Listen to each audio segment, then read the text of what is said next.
Shubha Shandha. Good evening to everyone who have joined with us in the Zoom session. Also, those who are watching us over the streaming. Good evening.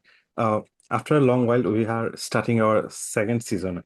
This is the first lecture of the second season. After the end of the first season, we have organized some other seminars and lectures actually over the online. So in between, actually, there was a gap, but we have organized some other sort of programs. So today, we got a very interesting speaker actually with us, and she's the first speaker of this session. And this session will run for 6 months, and there will be 10 speakers, same as before actually. Her name is Professor Ipsita Chanda, and she started her academic career in Jadavpur University, early 90s, and then later on, actually, she have taught for nearly a decade in English and Foreign Language University, Hyderabad. And her works covers a range of stuff actually, from translation to the comparative study of literature and philosophy and ethics, as we can see today actually. So today she's going to give a lecture on listening to an other. It's very interesting how to listen to another, plurality, politics, and ethics. So she will kind of link with basically the literature, pluralism in literature, along with the ethics and politics in her talk. And she have published a number of books that include actually Packaging Freedom, Feminism and Popular Culture. I suspect that is a very popular book, along with some of the translation of Shukumar Roy and Moshata Devi. So I don't take longer than that. I'll request Professor Ipsita to start her talk. And please, Professor Ipsita. Adab, Namaskar, good evening. Actually, good day, because maybe you are in different places. And it's a great pleasure to be here. I mean, I have been here earlier as a listener. And to tell the truth, one of the questions that was raised at that session which I attended, which was, I think, in summer of 25, when Saeed spoke. And I've been thinking about this ever since, and that is one of the things that, in fact, that is the thing that I would like to address.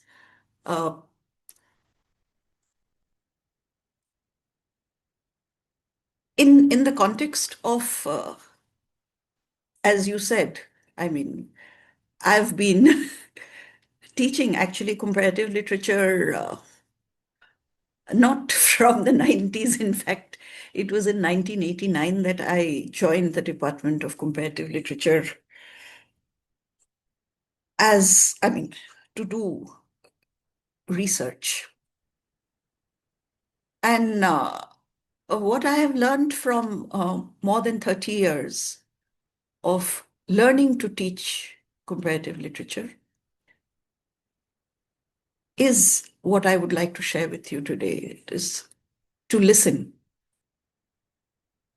And this seems to me to be particularly an important, in fact, a crucial concern for most of my audience who have, I think, at least another 20 years in academia. So it's, I'm reminded of just one line from Rabindranath, which is Kalet Jatrar Dhoni Shunite Ki Pao. Can you hear the echo of time's journey? And the next line, as you know, many of you, is that the chariot of time, our Roth, I think, Muhurte Udhao, in fact, does not stay for even a moment, which is why it is the concern of listening, the question of listening, is even more urgent today when we can hear only discord across the world. I mean, immediately one thinks of Gaza, Sudan, Ukraine, But one also thinks today of, we are meeting today to speak about listening on the 6th of December. It's almost 25 years since our grave failure to listen to other voices. So, to what extent can we hear whose stories are coming up in our algorithm, what we remember, what we should switch off, deactivate, open, enlarge, to hear voices that have been brought to us by our access to digitality. Otherwise, we would not have been speaking to each other today. So the complex, threatening plurality, which reveals finally the relation between ethics and politics. Ethics directed by our will, manifesting as our choices in our acts of politics.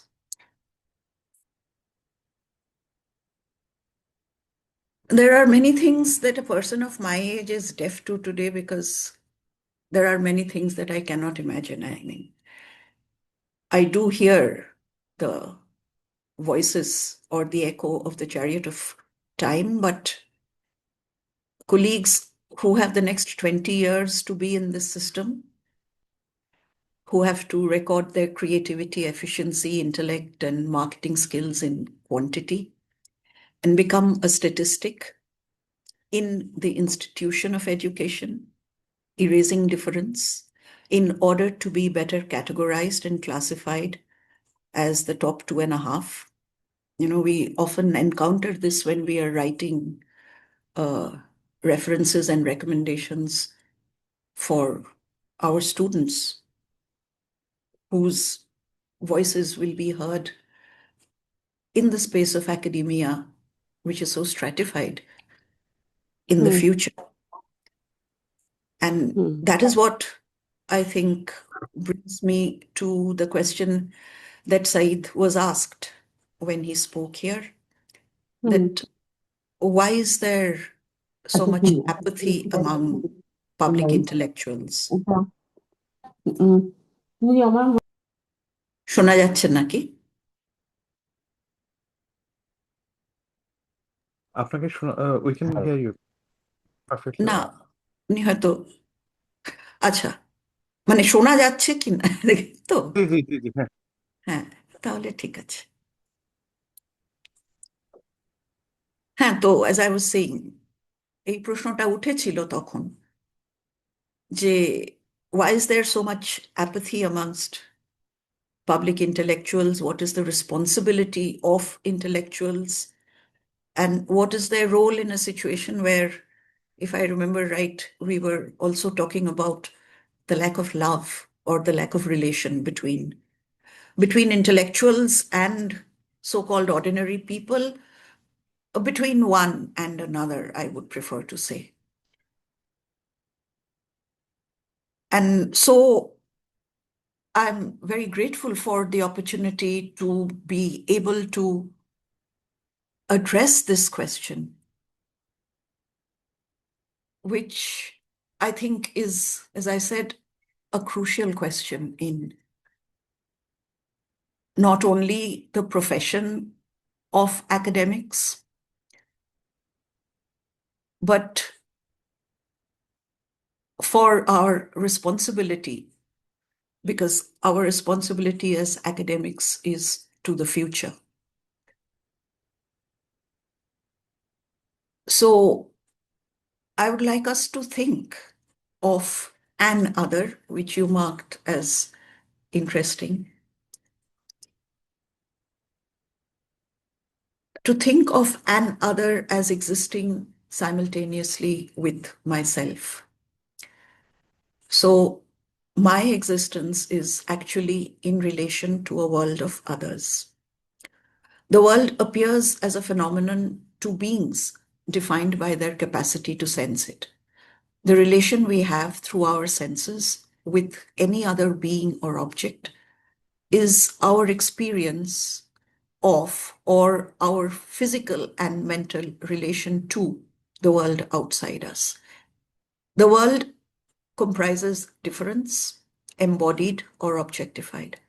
Thus, we understand human experience as our ethical and political relation with the world of others, different from us.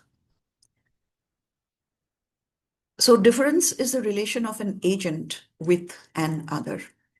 As agency is granted to each by the other, by thinking of each as different from, but equal to the other, engaging with difference, material and imagined, is a human event, inevitable in a phenomenal world.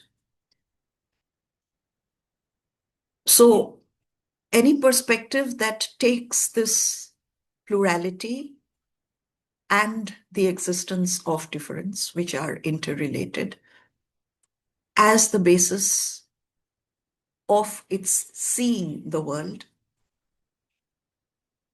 can only be grounded in an ethical imperative, stemming from the question, how do we engage with the other? This is the fundamental premise on which a practice of relational living in the world is based. It is also, of course, the practice of, it is also a comparative practice, something which I have learned, as I said, from learning how to teach comparative literature. So I do not offer a theory dealing in abstract relations between human beings, and I cannot prescribe an ethics of tolerance, because I think the word tolerance smacks of some kind of charity, which can only be given to someone who is inferior to oneself. I suppose the word charity can be replaced by compassion, but I would like to talk about that in some detail later. So I would not be able to prescribe an ethics of tolerance, and just to preempt myself, neither something as smooth as empathy. Rather, I suggest that we think of relation as the mode of our being and the dynamics of relation as the political and ethical structure of our lived world. So I'm, more concerned about the practice that was referred to, when this question came up, that what is the, what is the reason for the apathy of the intellectual? I think behind that question was concealed, what is the apathy to relate to those who are supposed to be ordinary? Why does the intellectual think of herself as extraordinary and therefore intimidating? So just like our existence, our pedagogy and our scholarship must be directed by respect for difference and the humility to open ourselves to or engage with difference as unique to an other, rather than as attributes to be equated or appropriated or transformed to satisfy the notions and the demands of the self. Societies are formed out of human contact, and identities are formed and manifested by human acts. Plural societies are societies that accept this mode of existence. Hence, to think of relation between different but equal beings is the norm in plural societies, rather than a binary opposition between self and other. In order to practice this, we must shift our perspective. And I'd like to quote here from Abdul Kabir Khatibi from his book Plural Maghreb. I quote, "Other thought, that of non-return to the inertia of the foundations of our being. Here, Maghreb designates the name of this gap, this non-return, to the model of its religion and theology, no matter how well disguised they may be, under revolutionary ideologies. Khatibi locates the West with respect to the rest of us, colonized by Western systems of thought and ways of imagining ourselves. I quote again, "The West inhabits our innermost being, not as an absolute and devastating exteriority, nor as an eternal dominion, but really as a difference, a conglomerate of differences, to be placed as such in every thought of difference and wherever it may come from. If, therefore, the West, thus named and thus situated, is not the reaction to an uncalculated distress, then everything remains to be thought. Silent questions that endure in us. Today, especially, I become aware of those whose very self is constructed as different from the hegemonic norm. We were used to laughing 30 years ago at the white Christian male racist. Then we mocked the patriarch, pre- and post-colonially. And today, finally, we in India can hear voices across the gender spectrum rise against rightist, fundamentalist, and Savarna hegemony. And the question of the future is, therefore, how do we learn to hear, even teach others to do so? How to begin and maintain a conversation across human beings, unique and universal, situated and virtualized. And Khatibi suggests, I quote, "Everything remains to be thought in dialogue with the most radical thoughts and insurgencies that have shaken the West and still do, in ways themselves different." So I just take this cue from that phrase, those that have shaken the West, not because we want to establish ourselves as a binary opposite to the West, but because we want to locate ourselves differently, because we are located differently. So our ways of thinking and our categories of understanding our existence must necessarily be different. Plurality demands non-essentialism in practice because we are attempting to understand an other's perspective, not from an other's perspective. The latter makes the act of comparison or the act of existing in relation impossible, since it makes perspective, whether of self or other, an absolute position, which is what I was calling a centered position rather than a relational one. We interrogate this absolutist rigidity in the prevailing philosophy and practice of the humanities disciplines. Instead, inasmuch as plurality can only be understood through the practices of engagement, we propose an attempt to understand it as both ethics and aesthetics, which means both as will and perception and the relation between them. Listening is a methodological and ethical necessity in the human sciences, and it can only arise from a willing engagement with difference, from the humility to silence ourselves and the noise of our prejudices to listen to the voices of others. When Frantz Fanon says that consciousness is a process of transcendence, haunted by the problems of love and understanding, he speaks of love and understanding as problems because perceiving the plurality of the world does not automatically result in a willing engagement with difference. Love becomes a problem if otherness is constructed as a binary opposite, as evil to our good, or white to their black.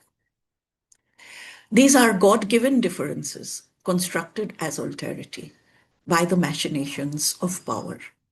The politics of stratification establishes hegemonic standards and coerces acceptance of relative superiority.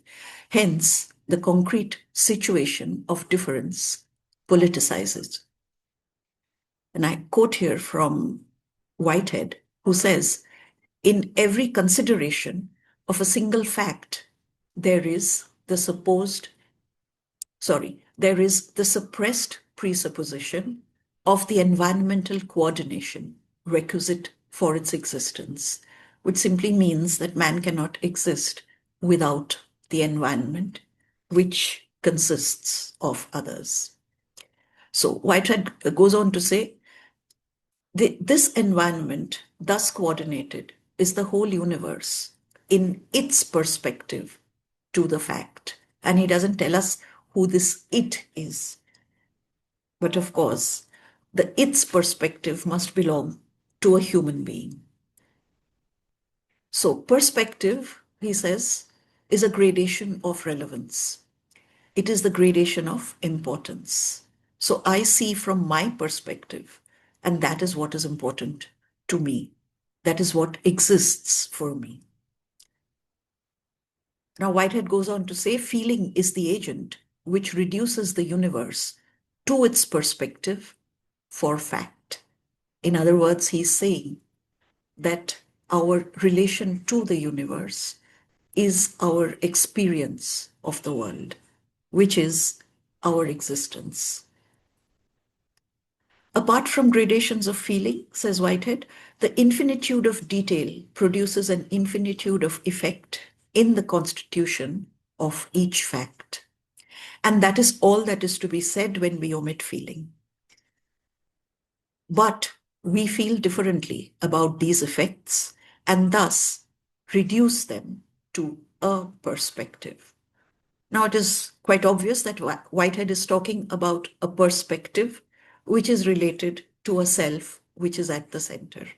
So he's not talking about a perspective that admits of plurality, because plurality would be a perspective that could see oneself not as an individual atom, but as a human existing in society in relation to other selves. So this reduction that Whitehead makes is a criticism, in the sense that he does not think that reduction is a good idea. So, we feel differently about these effects, he says, and thus reduce the multiplicity of possibilities to a perspective. So he's thinking of perspective as a reduction. So early 20th century philosophy, Whitehead is located in early 20th century philosophy. So he moves from a monistic, monological, monotheistic conceptual frame towards relation between one and many, towards contextualization. As you notice, he talks about environment, and environment cannot be talked about in the abstract without the concrete existence of others. So he moves towards contextualization and against scientism, and hence his work is known as process philosophy. But it still thinks in terms of discrete perspectives rather than relations between perspectives, thus creating the subject as a relation to the world, not a position. Hence, a different way of knowing in which the active existence of other perspectives is taken into account. So we can turn from process philosophy to pluralism, the return of the other streams of thought, those that arose in response historically to stratification. And here I refer to Anekantvad, which is an aspect or a belief within Jainism. So Siddhasena Divakara introduced the term Anekantvad or non-absolutism as a theory of knowledge to counter the dogmatism of Ekantavad. Ekantika, or one-sidedness of a single perspective, is established as dogmatic. The nature of reality, however, is anekantik, plural. And the quest for this is possible only through dialogue with various standpoints and reconciliation of various points of view. If perceived from a combination of standpoints, we may perceive the object as it really is. For example, Anikantvad rejects the view that truth is either single and constant, absolute, or that it is manifold and constantly changing, that is relative. So it rejects both absolutism and relativism. Both these are one-sided views and hence only partially true. If these views are combined, then the truth of each point of view is preserved, enabling us to understand the whole. So Nayavad and Syadvad are the epistemological theories deriving from the philosophy of Anekantvad, which itself is the ground for ahimsa. Nayavad is the theory of viewpoints, and it professes the partial expression of truth from any particular viewpoint. And it enables us to understand reality only by integrating many viewpoints. According to Siddhasena, a thing becomes the subject of a nay, that is, a viewpoint or a perspective, when it is conceived from a particular standpoint. Each point of view expresses the truth partially. Taken together, they integrate to give us an account of reality. Nayavad also encourages the engagement between views and takes cognizance of the constantly changing yet persisting point of view, which demands the same respect and bears the same right to happiness as oneself. This is seen as the root of the ethical imperative of ahimsa, which is pronounced as the spiritual goal in Mahavira's philosophy. This is a conception of self distinct from the atomistic, individualistic self that we are used to encountering. It is relational. The subject is a relation to another.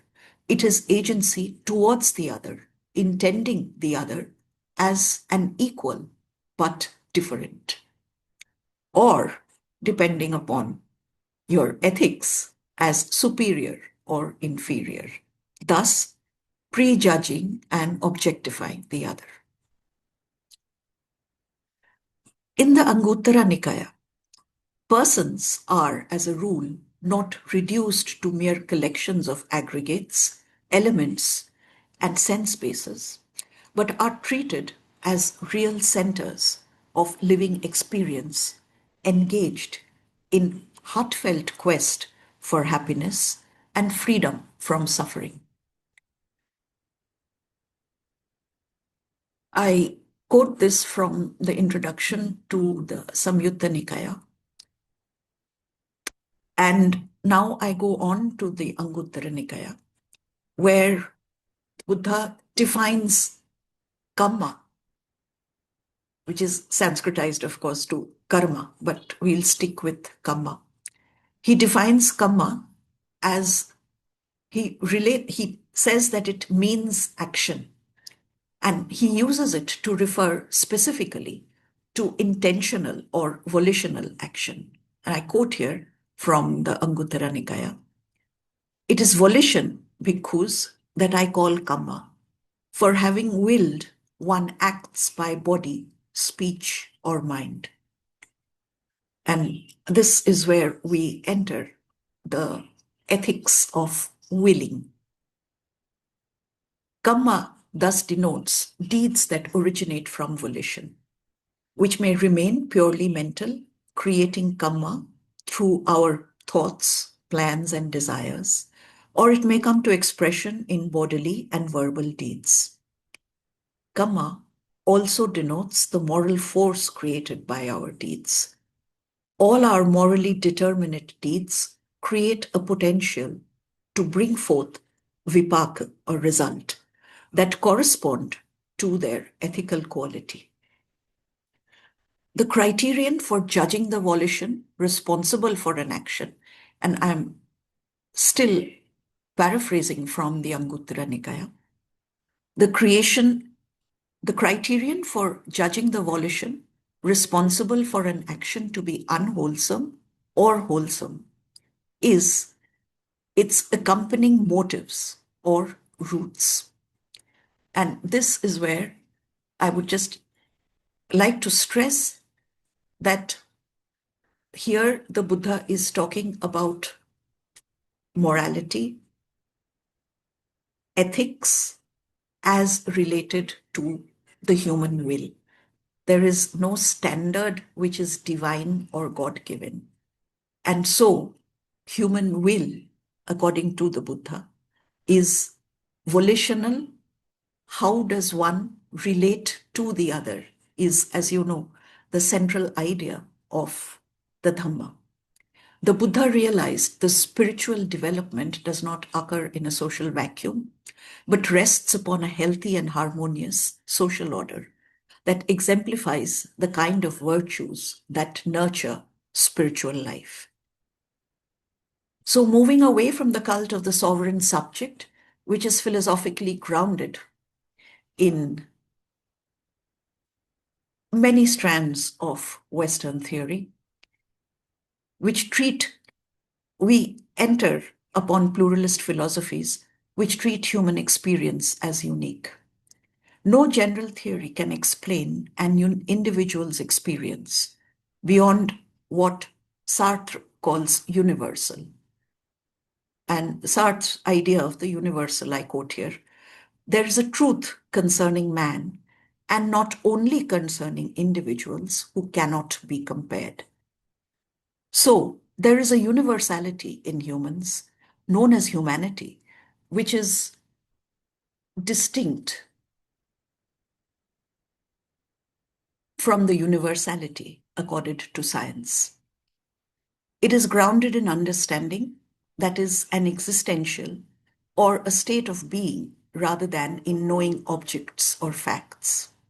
Analysis of being or entity or object to its essential elements does not lead to understanding, as the analysis of compounds would.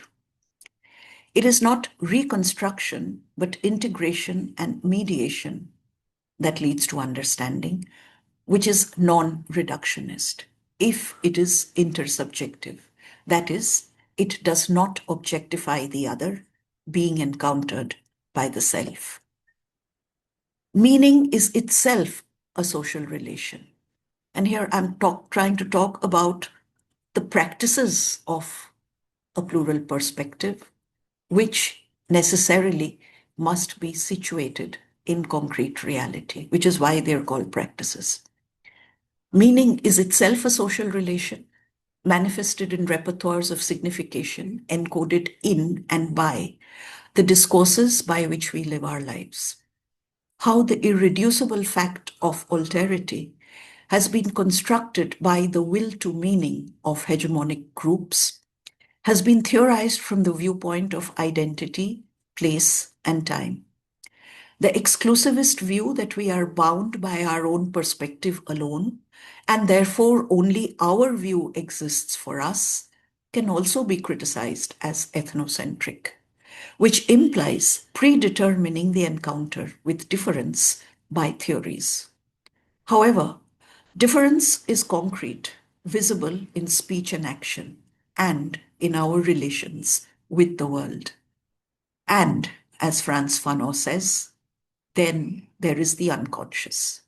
Since the racial drama and all dramas of discrimination are played out in the open, the Black man, in Fanon's scheme of things, and the othered in a more generalized scheme of things, have no time to make it unconscious. It is a conscious reality. Difference is lived as an experience. The objectification of the racist or casteist or masculinist gaze on the othered person creates a perspective, a repertoire of signification that cannot be understood with the universals that Western theories offer for the reasons that I have been trying to talk about.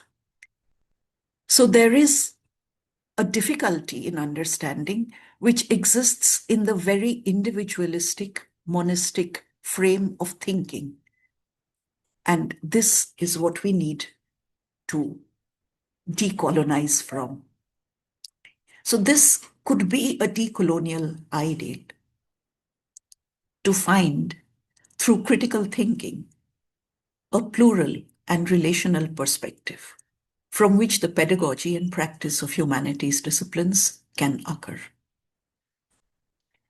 And this, because it is a concrete position, it is a lived position, therefore, it is a position of commitment. I'm not calling for bland neoliberal empathy, but the struggle to silence my own voice so that I can listen to another as a practice of responsibility for one's thought and action, including pedagogical and textual practices.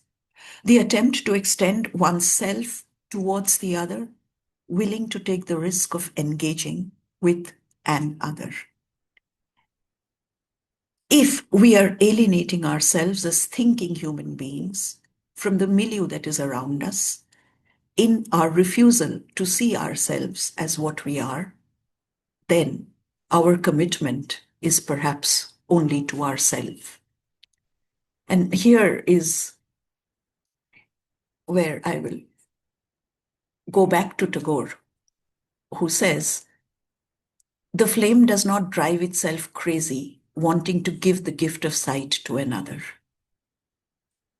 And which is the reason why I would prefer our struggle for listening rather than charity or empathy.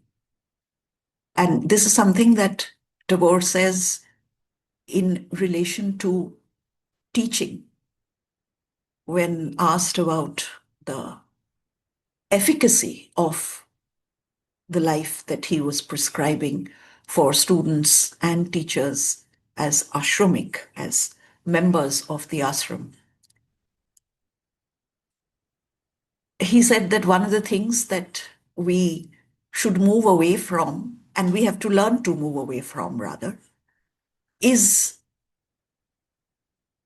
the idea that we are on different planes, on different levels, which is why the idea of the intellectual is deeply disturbing sometimes if the intellectual is supposed to inhabit a higher plane and pontificate or prophesize or intimidate.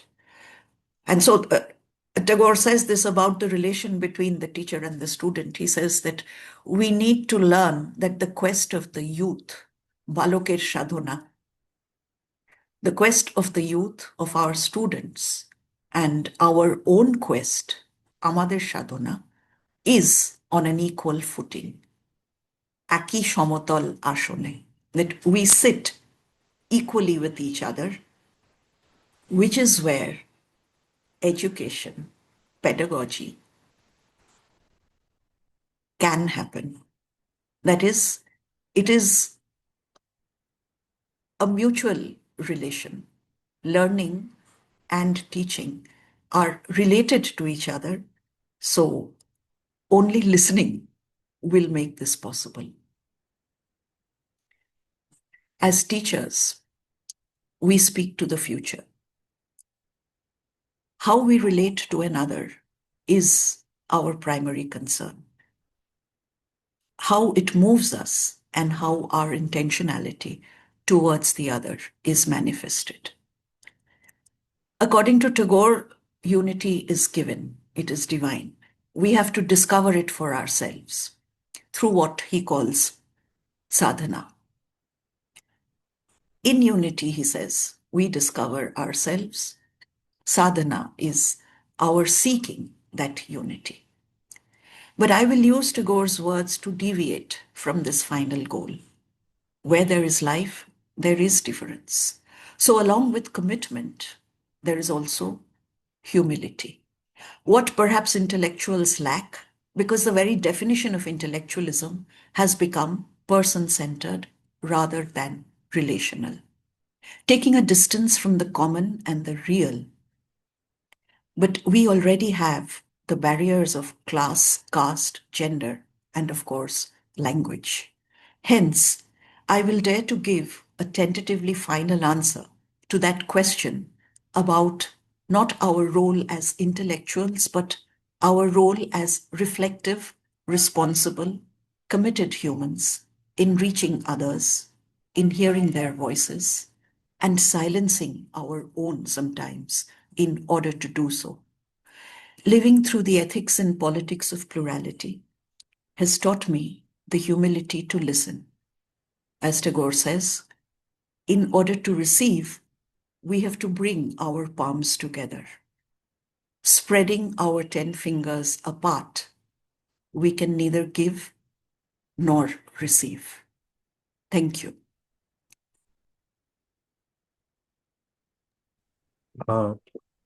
Thank you, Professor Ipsita Chanda. It was a really, really thought-provoking, actually. In many ways, we came to realize that you were trying to make in basically some form of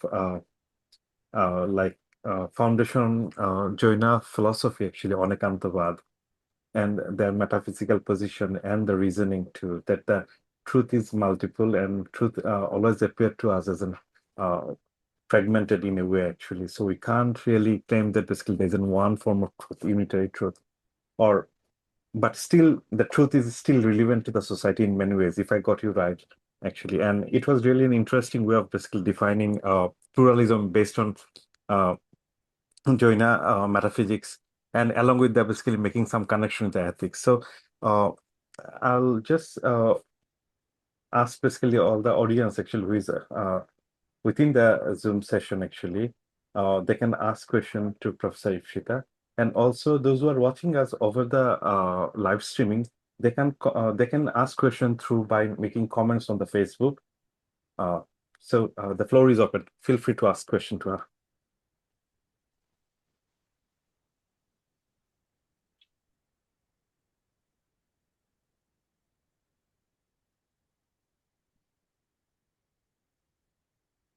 If no one is asking, like jumping up, then I can ask a question to you to start with. Well, Please. one of the because the whole scenario actually that if you probably I should make some connection with our current scenario actually that um, you may know actually that in our constitution actually there are four fundamental principles.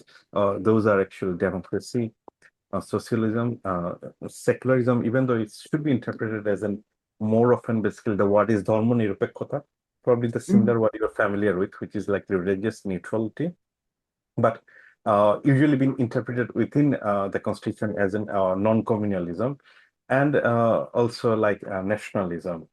So that was basically the 72 constitution. Then after 2024, actually, after the uprising, there was a commission was formed actually to revise the basically some of the aspect of it. So the commission came up with an interesting idea, which is kind of an align with your idea actually, which is that they want to propagate basically bahutavad, like pluralism, in case of religion, then gender, and ethnicity, and many other stuff, actually. So that was their position. So they're moving away from the neutrality to the basically endorsing multiple aspect. Even though I have to mention that actually in Bangladesh, like India, even though in the early stage of like after independence, there was a temptation from the government administration to remain neutral and aloof from the religious activities. But after in many ways, like in national program, there wasn't any address to the religious aspect. Like they're not addressing any religion at all, actually. Whereas basically, as we know, basically Indian secularism more often defined as and basically like more often both the and pluralistic aspect and promoting everyone and most of the religion. And later on, this sort of practice have been picked up in Bangladesh actually, and they started to do it. And the whole current reform commission basically proposal is kind of an picking up from that aspect. But the question I want to ask you actually is more of a philosophical one. That it does make perfectly sense when we see things horizontally. Like me, I'm talking to you and many other people in here. We all have a different point of view, And all the point of view basically make us unique, and it have to be nourished in some or other way. So that's like the whole idea of basically partiality. And this is what basically in many ways, Joina Satpat is propagating, Sat Asti, Sat Nasti, this idea. But if we think from a basically vertical way, actually, when state is functioning, then in some cases, suppose basically some of the like views are basically subjugating other group of people, other community. In that case, state can't be say that basically all those views are right, whereas basically some ideas are suppressing other communities in some or other way. It could be religious community, or it could be gendered community, or it could be ethnic community actually. So it's remaining basically difficult to see through in a policy level, making sense of it actually. So that's the question, like how to handle basically in like basically from policy point of view, vertically when you are developing a policy from a country, how you can mitigate with the basically the horizontal view, like the way basically you can see we need to be respectful to the other views actually. So if you like to throw some light on that.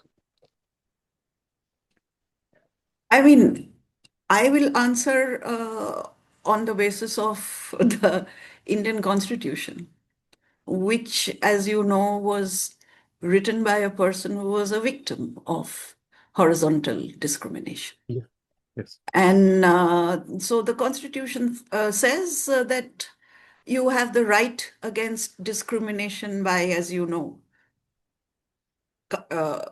caste, gender, place of birth, race. All of these are part of the Indian Constitution. And I think that is where Ambedkar's final decision to follow Buddha comes from as well, because that was the fundamental thing that the Buddha was trying to posit against caste society when precisely what you were saying is I mean, the model of the state, whether it is a monarchy or whether it is, 19th century European democracy, is precisely that. It is vertical. And that is exactly what I think Ambedkar was trying to pull against. I mean, it sounds a very big claim, but he actually made it. And it is a historical reality. And today, actually, and it is, apart from the fact that it is the 6th of December, for us, that is one day in which this question that you have brought up has to be brought back again onto our agenda. So I do agree that it is very difficult for the state to imagine itself apart from vertically. But I will also add that it has been imagined as a horizontal reality. Otherwise, Indian democracy would not have survived till about 2014. After that, it is dying. And today it is probably very close to death. But it is because that verticality has been imposed upon a system which was horizontal, literally, even in political structure. We're talking about federalism. And even today, states are demanding their share of the GST, their share of, Manrega funds for employment at the lowest level. At the same time, you have something like right to education. All of these rights are being systematically abused. But there exists a right to food. There exists a right to public education, which is how we exist, which is from where our entire way of thinking arises. So, I mean, I can say that in the last 30 years, it's precisely this battle that you are talking about, which has been waged across India with varying degrees of success. And today there is very little to show for it, which is why I said that, it's a very urgent thing to answer that question. What are, we who are able to raise these questions, because we have had the privilege of living within a situation in which these questions were fundamentally, naturally addressed. I mean, it was taken for granted that these are the things that should have been implemented. And these are the things that ought to be implemented. Now, as you know, our, our neighbors in Bangladesh know much better than very many more people exactly how that has worked. You are aware of its successes and you are aware of its dismal failures. And now I think you have given us a possible way of reclaiming ourselves, which we should take as soon as possible, I think. So just to let you know, actually, that after we kind of was working on basically some possible solution to this sort of one of the way approach we were thinking of approaching actually is that because it could be two level actually, like meta principal level and principal level actually. In principal level, uh, pluralism and sadbat could work functionally quite nice, but in terms of meta principal level actually, there have to be two added condition, one of which have to be neutrality, and second basically and meta principle have to be set actually, so that someone else, like under no circumstances state or any other factors could basically dehumanize on some form, not only in like group sense, in an individual form can do it, and then reduce it all the rest of the policy based on that actually. So, and we also connect that with basically I was listening to you when you were quoting from basically I think the Madhyam Nikaya and Sangyukta Nikayas, and we kind of whole developed this idea actually based on Nagarjuna and Madhyam Nikaya's idea, which is we try to say that basically that truth sickness isn't problematic on its own problem, like looking for truth or partial truth or accepting many truth. It's better to address basically more what in Sanskrit called samvriti sattva, or lokasattva or vyavaharik sattva. The Madhyamika philosopher said that actually, like, we need to address basically what sort of idea can bring us basically in better harmonizing and well-being in the society, and based on that we need to move on rather than basically seeking for the truth, because the government not need to seeking for the truth, but rather than look for the betterment of the people actually and well-being actually. From that we looked at. Oh, very good news. We got someone to like to ask question actually. So please, good news, yes. Oh, hi. It's a tell. Satish Kumar, please go ahead. Yeah. So no, I'd like to thank the organizers also for this wonderful event. And as I was listening to you speak, I was also thinking about a particular kind of idea, or maybe one can even call it an ideology that has been gaining traction over the past 10 to 15 years, particularly in discourses coming out of experiences of marginalization. And I'm talking about like a particular kind of philosophical negativism or pessimism, as we see, for example, in the context of racism or casteism. And some of these, like in the context of racism, if we think about people like Achille Mbembe's idea of necropolitics or Wofford's idea of Afro-pessimism, and they cite very similar sources. They cite sources like Fanon as a sort of almost confirmation of the fact that human action and agency are completely ineffectual in effecting larger systemic change. And as an educator who works in these areas, who works with African literatures and African American literatures, and in teaching this material, how does one pedagogically then contend with this particular strain of philosophical negativism and pessimism? Because it does seem to fulfill a very experiential need in these contexts. But on the other hand, it also confirms this idea of a certain kind of social death, or the death of agency, or the ineffectualness of human action in a larger scale.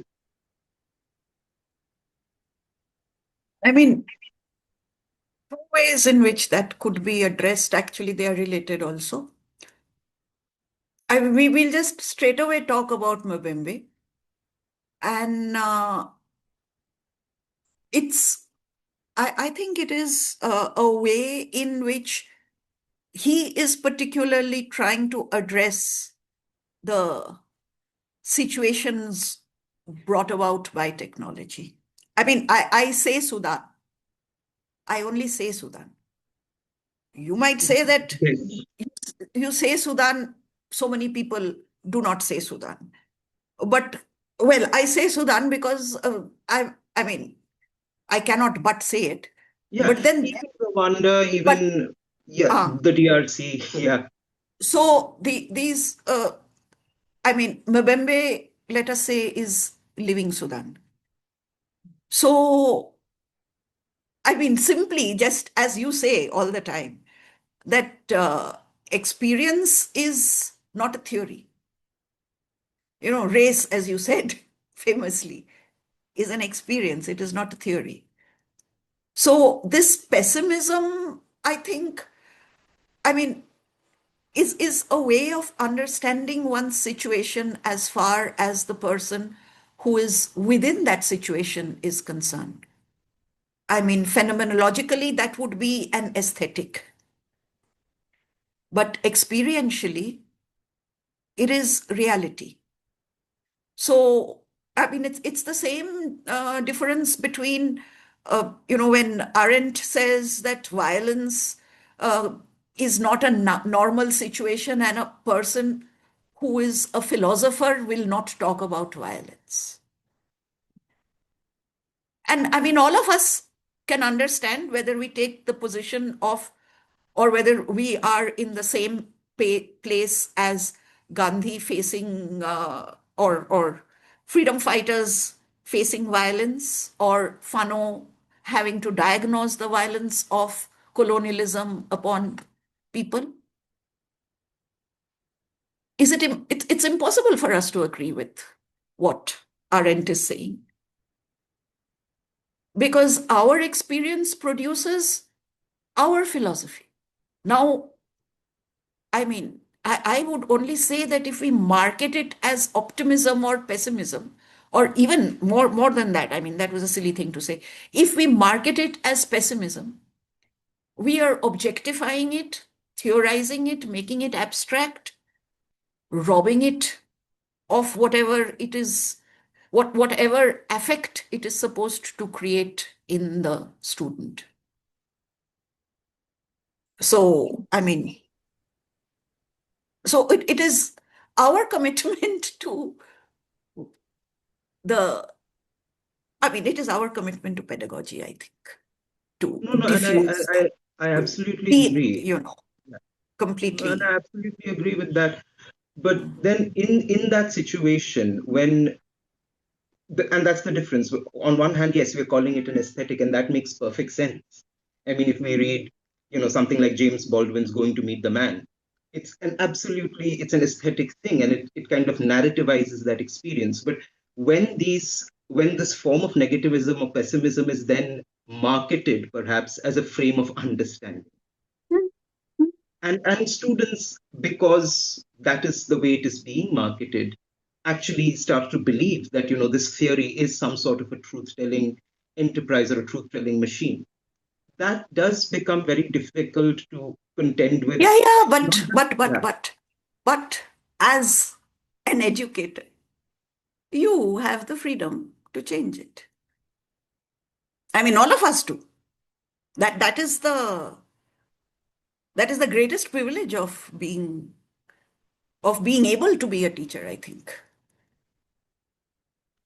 no, like I said, I agree with that. And the difficult thing is sometimes one feels like one is running out of No, no, examples or no. instances to provide. There's, I mean, examples in our existence. I mean, I'm sorry to say it like this, it's beginning to sound like a classroom, but the student is there for that. That's Yeah, the opportunity. yeah, That's the difference between, let's say, your classroom and the world, yeah. because that is from where. And just one more thing, huh? Uh, I did say aesthetic, and I agree with everything you said. I think we can also make a difference between aesthesis and the aesthetic. So the affect is required. What we are trying to get at for ourselves and for the student is to be able to experience the affect, as disturbing, or as joyful, Mhm. not to theorize it, perhaps. That is something that we always talk about. Okay, and I don't want to take up very much more time, but so because in the sense that because otherwise it just amounts to kind of touting that very trite saying that, oh, and yet there is beauty still in the world. No. There is, I think we have to refigure the word aesthetic itself. It's got nothing to do with beauty. It's got to do with our perception and how that affects us, quite simply. I mean, as you said, there is an aesthetic of despair and there is an aesthetic of hatred. And it is far from aesthetic, which shows up the contradiction in the meaning and the use of the word, frankly. I mean, it objectifies it completely in the way in which we use it now. And then it can be commodified and marketed. But that does not mean that the affect, in fact, even more because of that we need the affect for whoever we are conveying whatever it is experience to. And perhaps, this is again a big thing, and I don't want to sound like some people we know, but we are perhaps trying to help whoever is listening to us locate the experience as experience. Now, that location will be in the affected person, but the person has to be affected. That is the job that we have. And that is where relationality, I think, is the only practice that we can, offer. Because everything else is abstraction or theorization or objectification or categorization, quantification. Thank you. Yeah, thank you too. I have a question for you. Uh-huh. Basically, the target of my question is to invite you to talk more on a particular topic. That is, we know that the general story of 7 views of elephant, that the 7 blind people experience in a 7 way. Ultimately, we can say translate it as the 7 kinds of truth.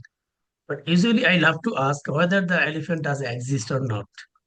So basically, my question is, if we see the, plurality from the Buddhist perspective of dependent origination, then this plurality should be also dependent. So it is not my question, but invite you to talk more on this particular topic. How can we see plurality from this aspect or this perspective, the dependent origination and plurality? Don't you think it's interesting that we are talking about a perspective and we are talking about blind people?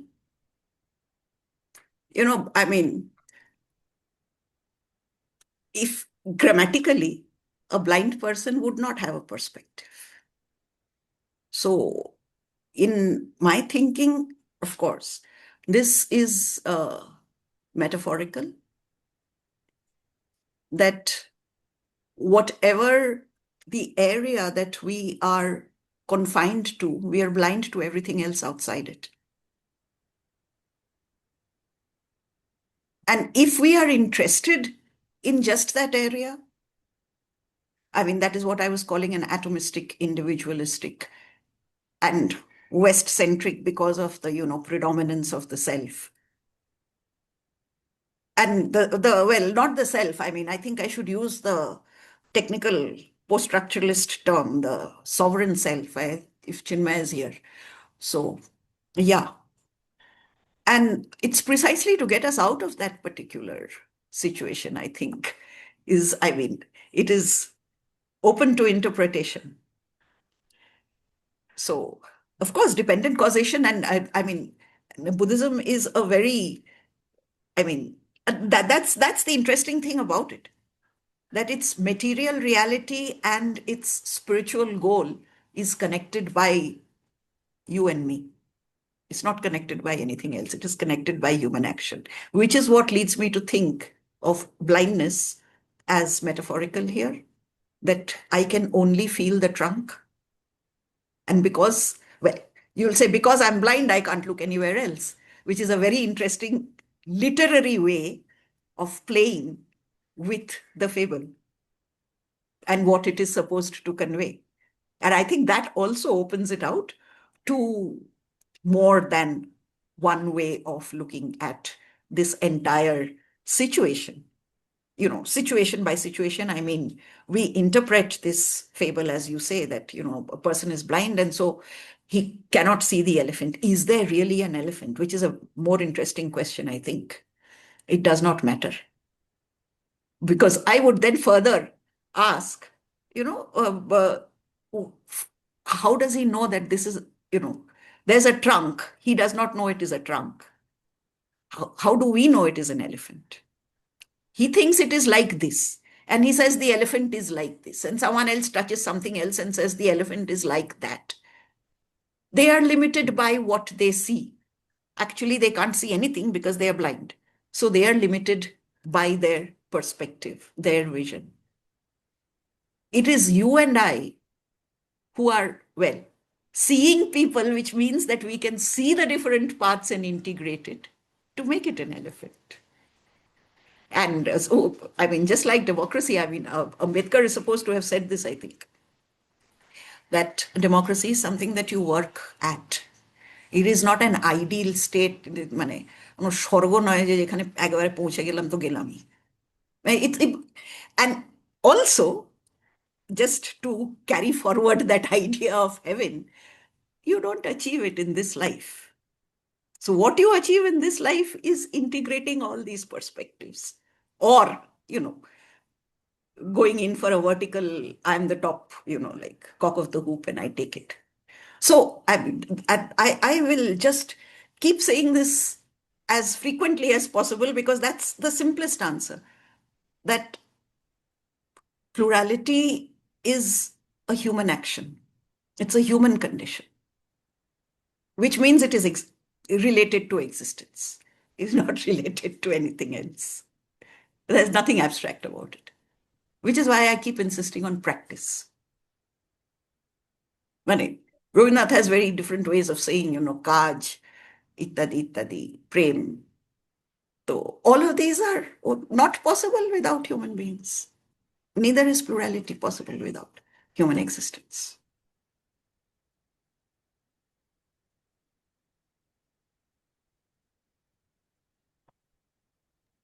Anyone else like to throw some questions or comments?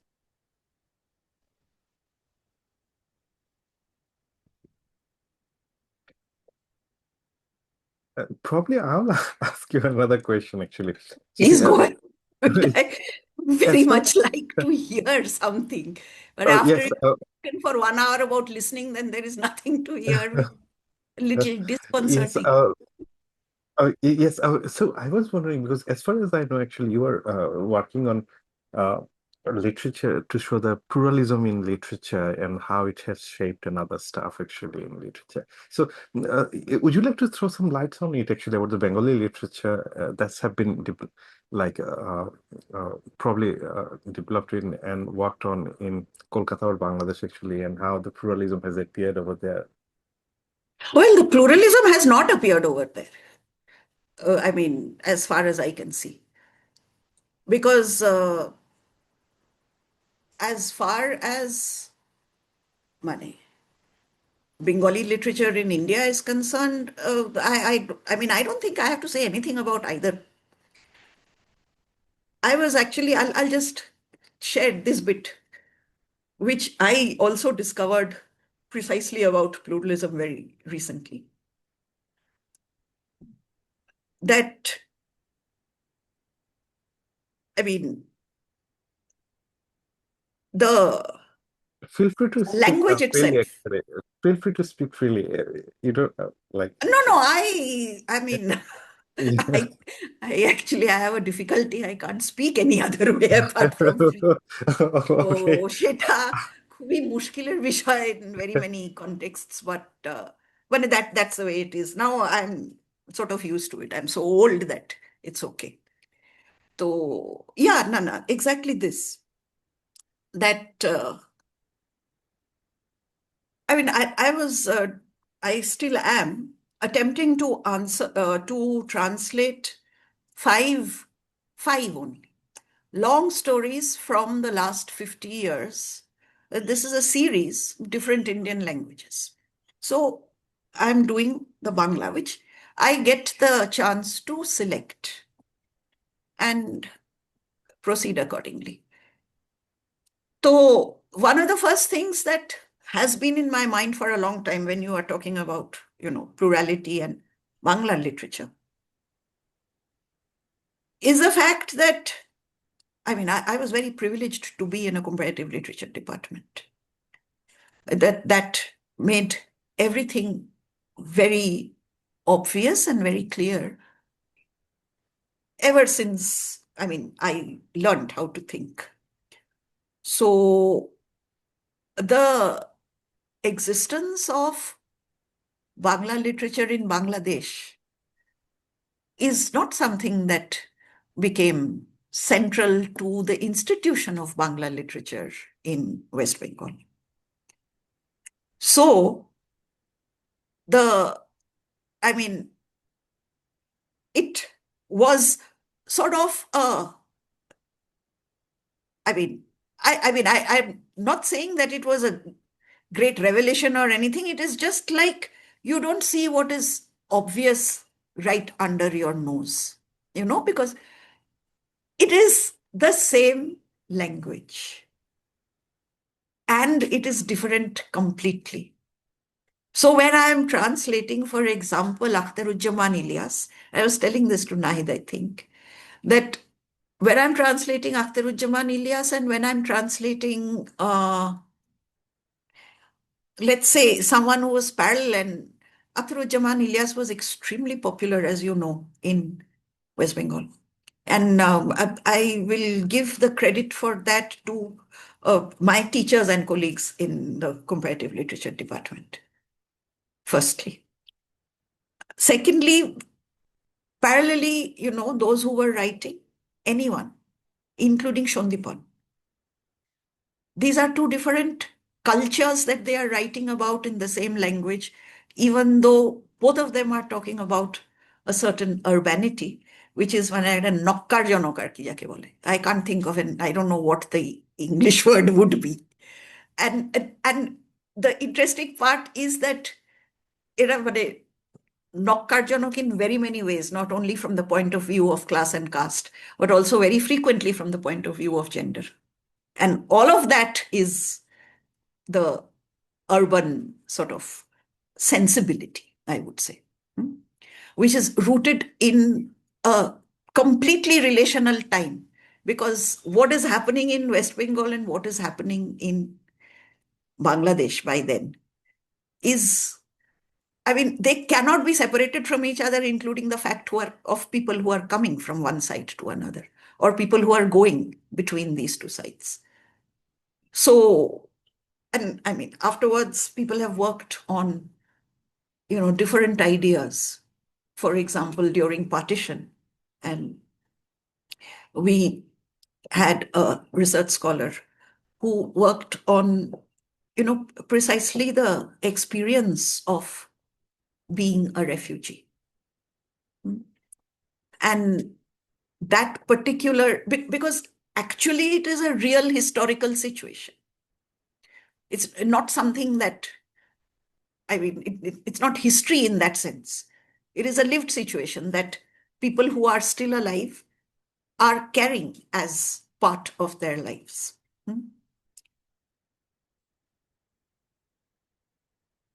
The different positions from which this same experience is looked at is, of course, not only a difference in language. So, immediately, anything that occurs is visible from more than one perspective because more than one person participates in it. And the idiom in which one speaks is local. How does that interact with the other that one speaks to? How does that construct the other? And this is not only for this very particular situation, because even the language that Syed Mustafa Siraj writes, for example, is completely different from the language that Manik Bandyopadhyay is writing. The language that Mohashita Devi writes is completely different from the people who were fighting with her to become chairman of Sahitya Academy, which is Sunil Gangopadhyay. And they live in the same city, within, walking distance from each other. And those who live in the districts, for example, are invisible in the institution of Bangla literature. One thing is, of course, there is this intense Gurubad with which, unfortunately, Rabindranath has been saddled for the rest of time, which makes us lose the things that he says completely, because we are so busy worshipping. And I would like to ask you what it is in Bangladesh, because again, it is the same language and the landscape and and certain desires as well, which I think are more pronounced in Bangladesh than they are in West Bengal. And after having said that, I would just like to end on Nojrul. There is no way in which we can deny that he's talking about what is the reality, whether we say that it is this side of the border or on that side of the border. So,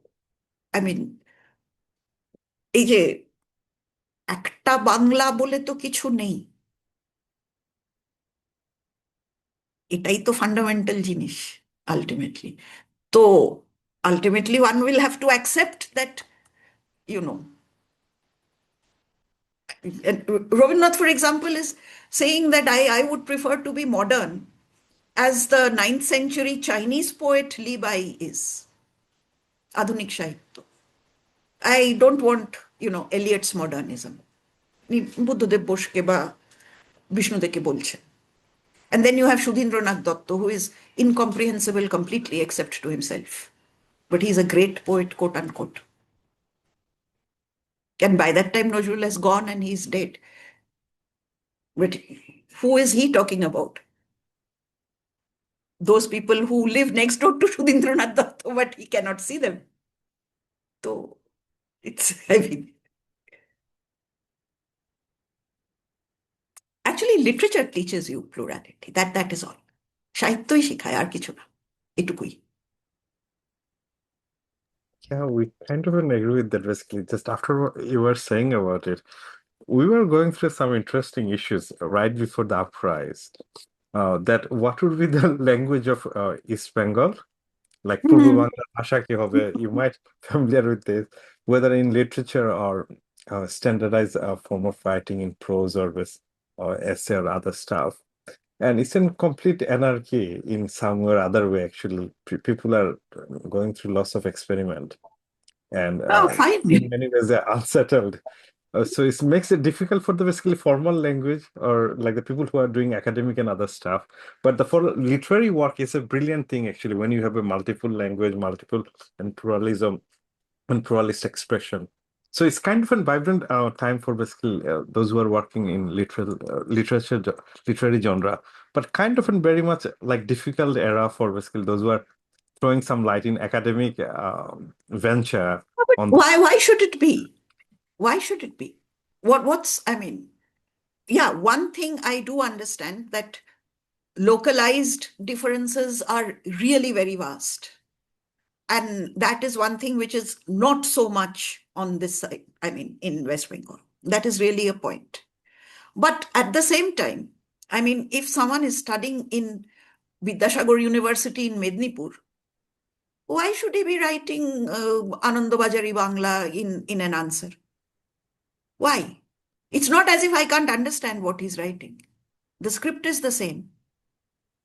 It is difficult for me to understand a lot of Hasan Azizul Haq from time to time, or even Ilyas for that matter, Khwabnama. But it's not as if it's completely incomprehensible. So I don't see why academics has to make such a great fuss about it. Well, no, I'm not saying from that angle actually. It's for like kind of in like a more Promito Bangla and more of a basically different fraction of Bangla. And then when সেটাও ঠিকই writing কিন্তু prose yeah. actually, it's present in some issues actually, yeah, in more practical use of the language actually. But regardless of that, it's some kind of a vibrant time for basically those who are working in literary genre. Yeah. I have no objection to that actually. I'm just throwing some light on it actually to continue that to continue the Yeah, discussion. I think that can be easily, I mean, just disregarded. And like I said, if you are in a position to change it, I think now is the time. কতদিন? I think probably Bangladeshi people are going through a fatigue, real fatigue of change now, actually, because so many things Everything is uncertain and changing. So I was in a program right before joining in here, actually, in Bangla Academy, about and like the freedom of expression and all sort of stuff, actually. Yeah, in some ways connected with the today's discussion. And so there, we were talking about basically that like so many changes we got. No, ঠিকই. It is very, that's why do you think I'm talking about Ambedkar and the Constitution? He is trying to cement something that, these are directions. Now, that of course you do need. I think Nahid, before uprising Nahid, it was an issue, but now about the language and other stuff, it's kind of an under the sweep or under the carpet, went through the under the carpet in the after the other things, yeah. Other other things became more. more important than that. I think the Nahid got a question, isn't it? Nahid, would you like to go ahead? Yes, sir. Actually, it's slightly different the way you are talking, and I might. It's kind of is too bit short of a question, but I would like to go ahead. By the way, actually, you are talking about monistic worldview and this kind of when we are talking about plurality. I mean, it seems like it somehow this monistic worldview is goes with the like Semitic world, like that originates from the Christian sort of a worldview that eventually connect us with the Eurocentric worldview.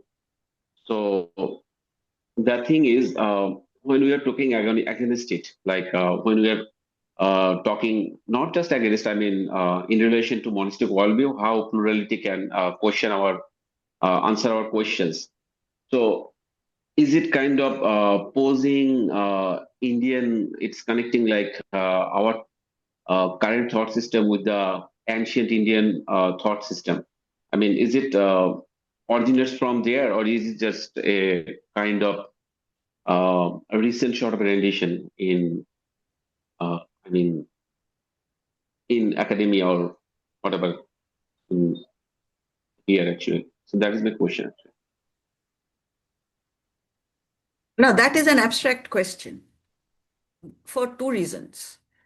One, of course, is, I mean, one can always talk about William James, etc., which is, and you're aware, which is like early 20th century, along with Whitehead. It was pretty possible to say that also. And one says that as well.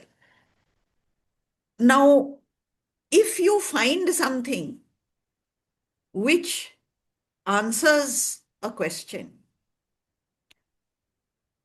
then I don't see any reason to trace back where it went, how it came from, because these are strands of thought that exist from the 6th century BC, kintu they are still practiced. They are in practice. And I think that should relate to this question that you asked about, the blind man and the elephant.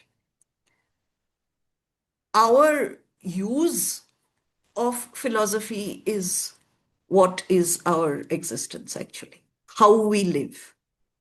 So, mane, again, I think Rabindranath says something like, if, we just don't want to use something which is local just because it does not, it's not legitimized by modernity or legitimized by something that we use to legitimize most of the time.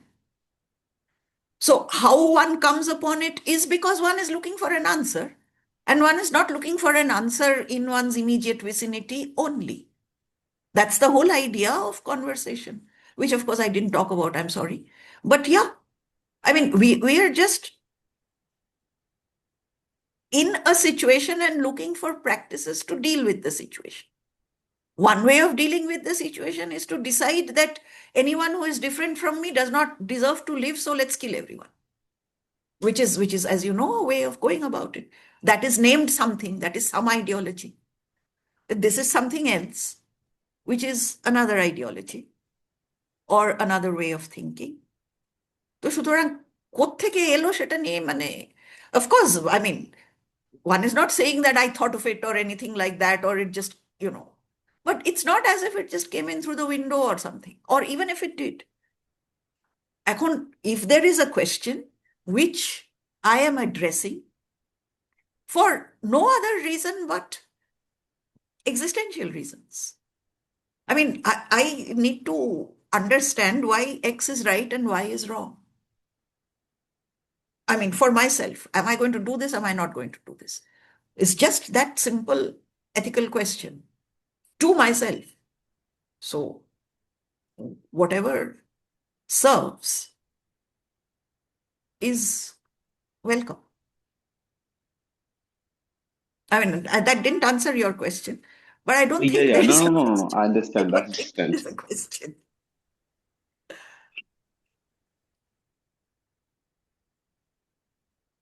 So, anyone else got any questions? Oh, yes. Please go ahead.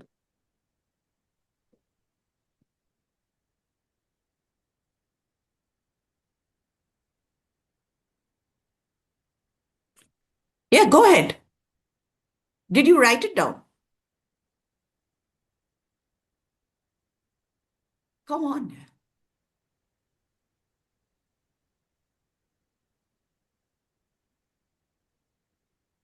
There's a Acha, comment Pragya. in the chat box. That is Pragya.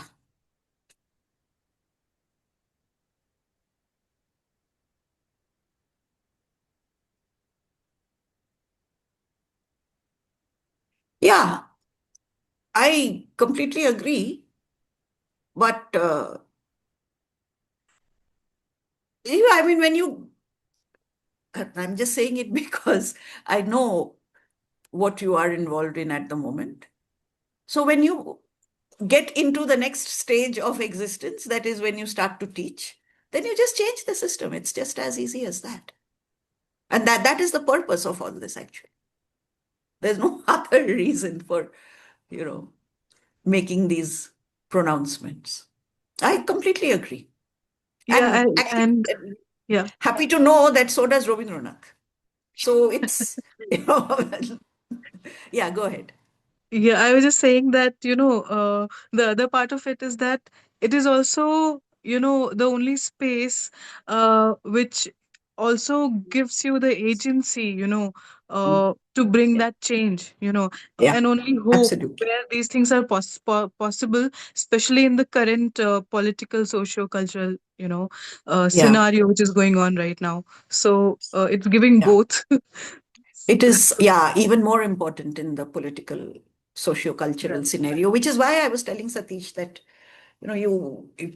pessimism is being marketed. The people who can proclaim pessimism can afford to proclaim pessimism. They're not going to be bulldozed out of their homes day after tomorrow. Right. So, Mm. yeah. Parvati, can you say what you're saying? But your hand is still up.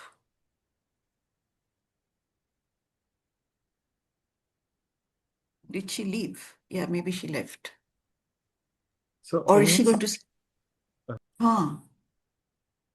I think she disappeared. Yeah, So, she disappeared. She okay. said So anyone wherever else got any questions for Professor Ipsita?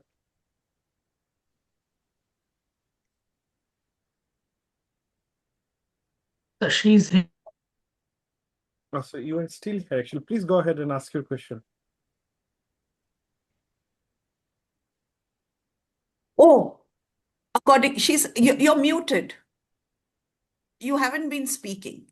You're muted. It shows on the screen that you're muted too. So you unmute and try. I think, so now she. Yeah, now she can, I think. Go ahead. Okay, can you hear me? Hello? Yeah. Am I audible? I'm just double Yes. checking. I've been asking if I'm audible for a while. No, you're audible now. All right. So yeah, okay, that's help. So I wanted to there were two things I wanted to ask. I mean, they were both the same thing technically. One is more or less related to the title, listening to another, because it also connects to what Satish Kumar brought up about Afro-pessimism, which you also brought up like right now about pessimism as a whole. So while I wrote this down so I won't forget what I wanted to say. So I wanted to talk about in response to Afro-pessimism as well as your response to that is that when you talk about like objectification and especially with regard, okay, give me a second, let me just collect my thoughts.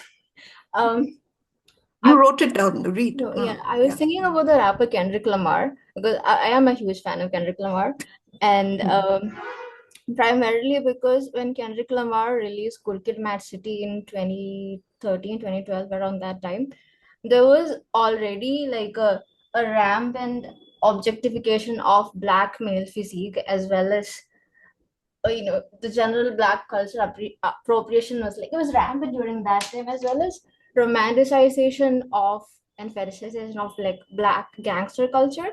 So when Kendrick did release Good Kid, Mad City, he was trying to showcase how you can fetishize and objectify a particular facet of a society that has been systematically discriminated against and like how things work out in the US, how a system sets people up for failure, and how when you try to romanticize that particular aspect, you forget these people are human as well because they turn into caricatures and characters. So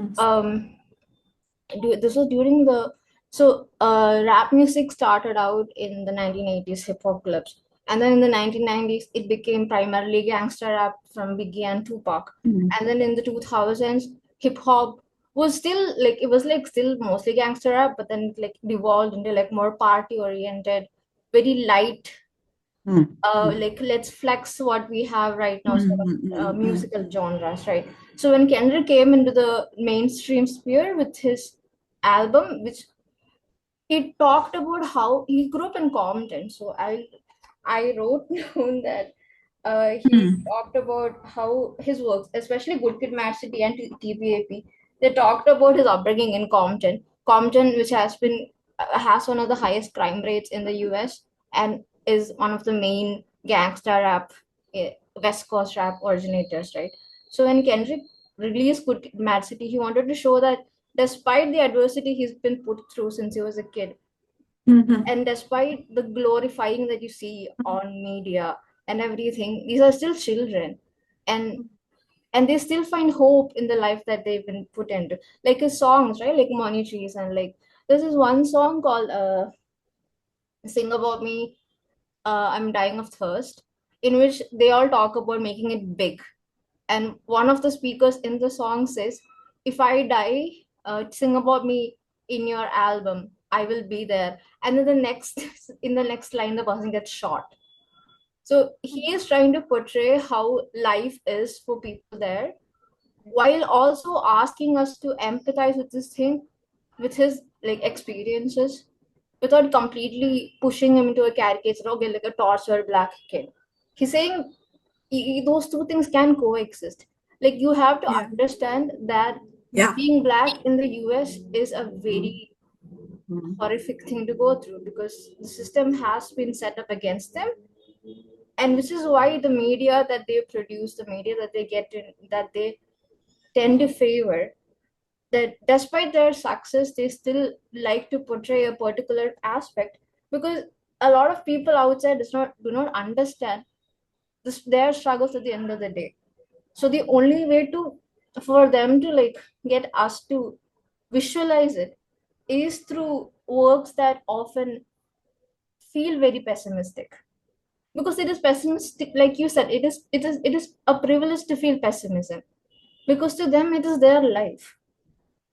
And see, whenever I see, I'm Dalit, so for me, whenever I read Kendrick's lyrics or when I listen to his music, I understand where he's coming from, because at the end at the end of the day, we remain hopeful because we have to remain hopeful. The ones who feel pessimism are not in immediate danger. I mean, you can tie this back to Gaza as well. A lot of during like if you were online during the whole, I mean, still even now, right? People remain hopeful to an extent, while the people who are not directly affected by it are like, oh, we've lost all hope. But that is not on you to lose hope. It is on the people, the ones who. I don't know if I'm making sense right now, but like you look at any affected minority, right? They remain hopeful for change.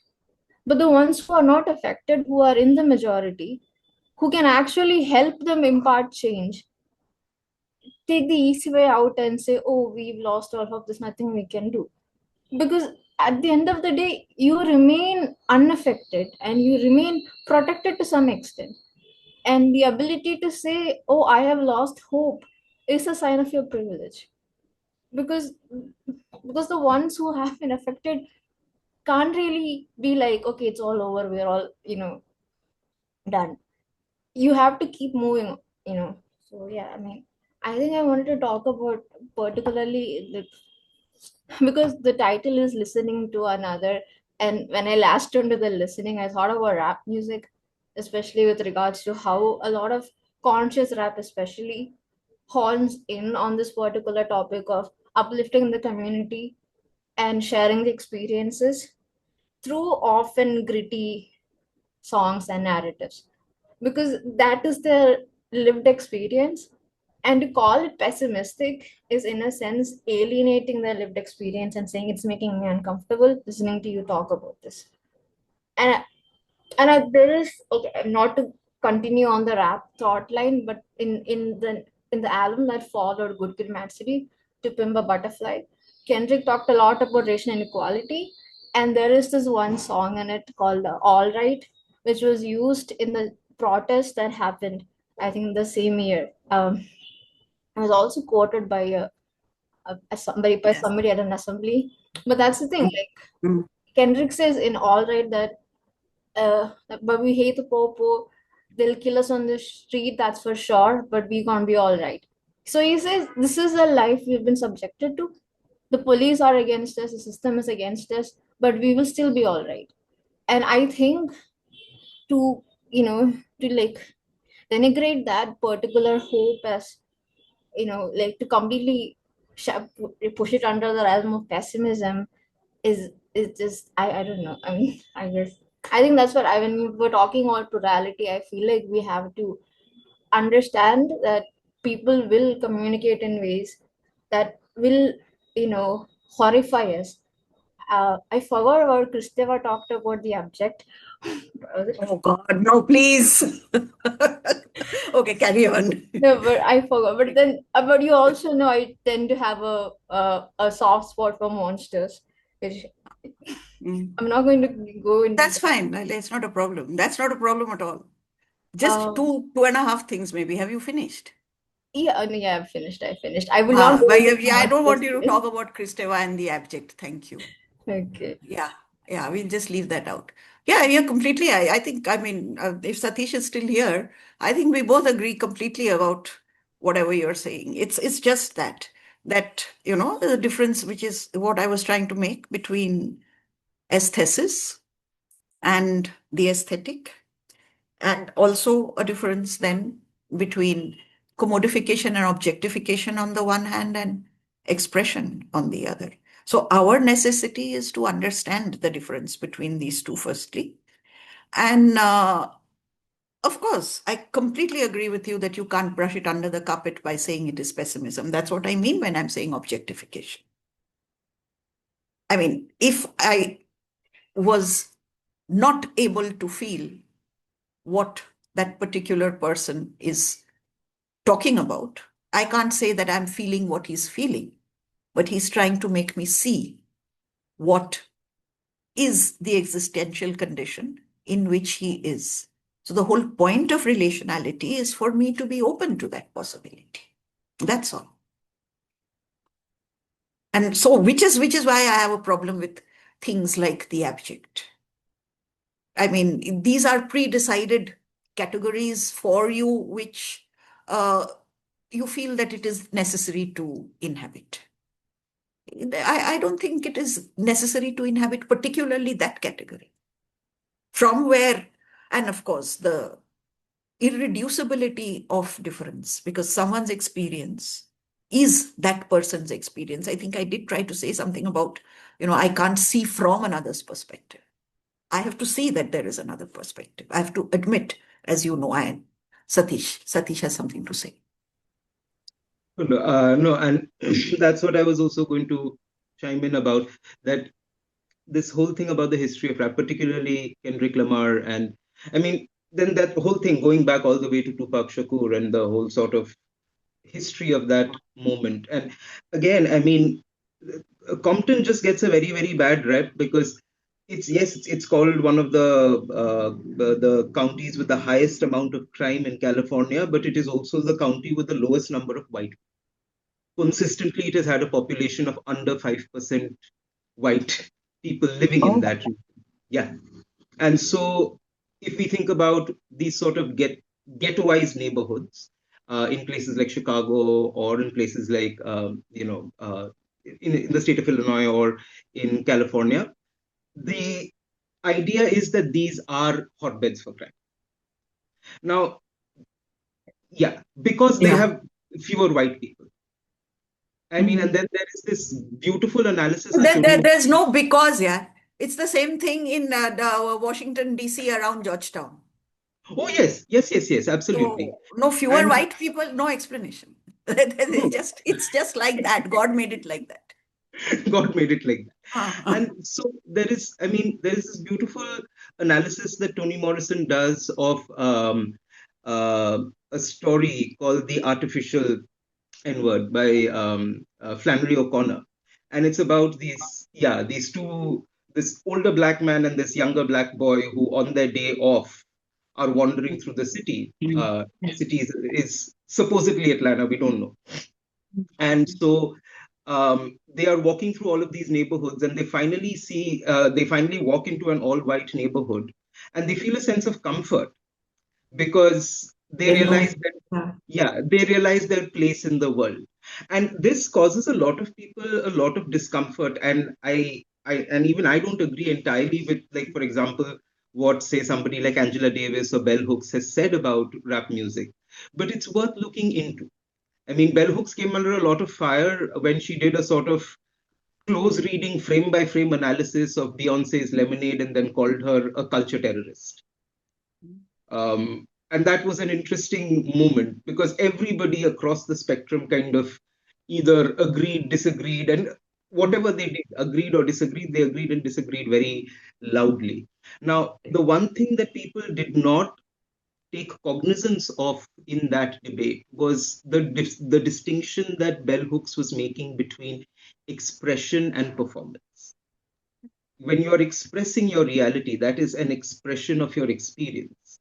But there is also a performative context, and there can't not be one, because if you're talking about the culture industry, every expression is then marketed for consumption. And I agree that people who tend to talk about pessimism are people who are in positions of relative privilege. They can talk about pessimism. They can talk about social death because they are living. The dead can't talk about social death. They are already dead. So I agree this entire thing. But again, if you're thinking about plurality, I also like to consider other voices and other critiques that also come up. And they're not critiques in the sense of criticisms or just talking about why rap music is bad, but the specific critiques of misogyny that Bell Hooks or Angela Davis or Patricia Bell Scott have made of particularly rap culture. Whether we agree or disagree with those critiques, I think those are worth looking at. That was about it. That's all I wanted to add.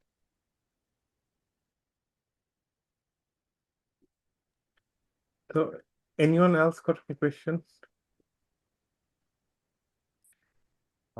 Then probably should we end the session? Yes, Uh, and we've taken a lot of yeah. time. Yeah.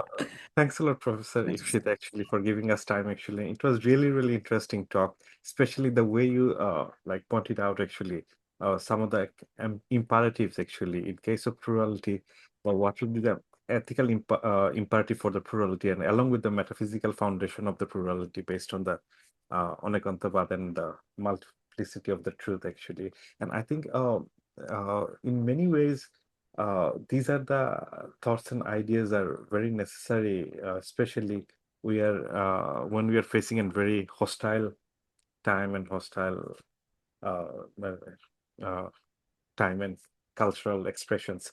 So thanks a lot actually, and I'm sure basically we'll see you actually in some other talk in our Yeah, we will stay in touch. Thank you. Thank you very much. It was, yeah. I mean, thanks. thank And, you. and thanks everyone for joining with us for today actually, and thanks. Acha. Uh, Sure.